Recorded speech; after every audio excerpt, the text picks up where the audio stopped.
Hi, this is Bill. So today I'll be discussing about script includes.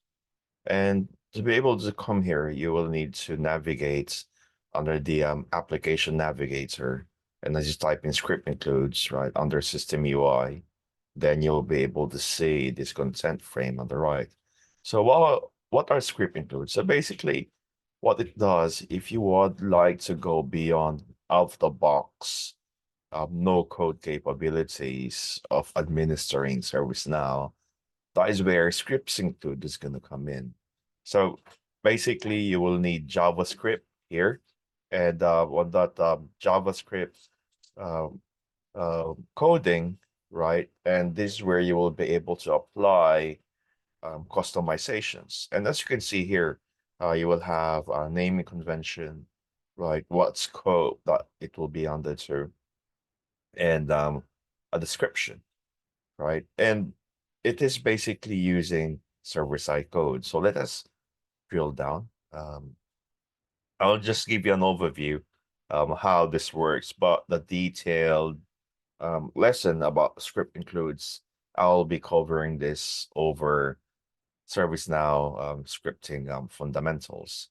And as it loads at the moment, so you will see on the top left, right? So this is what we have described. You will have an API name, what scope it is in, but it's purely script, right? And it's not like other, I would say, features of ServiceNow, like business rules, where to trigger it, right, you need to have a table name, right? So here, there's no table name, right? So when to run it, it has to be invoked, right? Or called.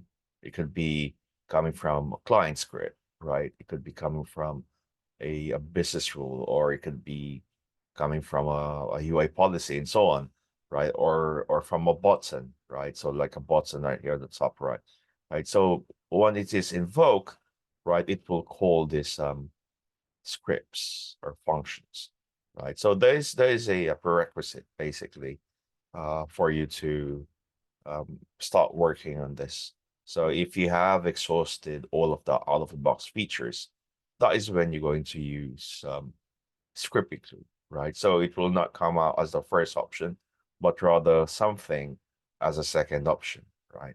As a second route.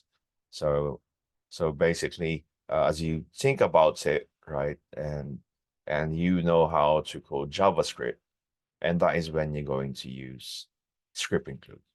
So thank you so much for your time, and I hope I managed to give you some picture what script include is. And please like and subscribe.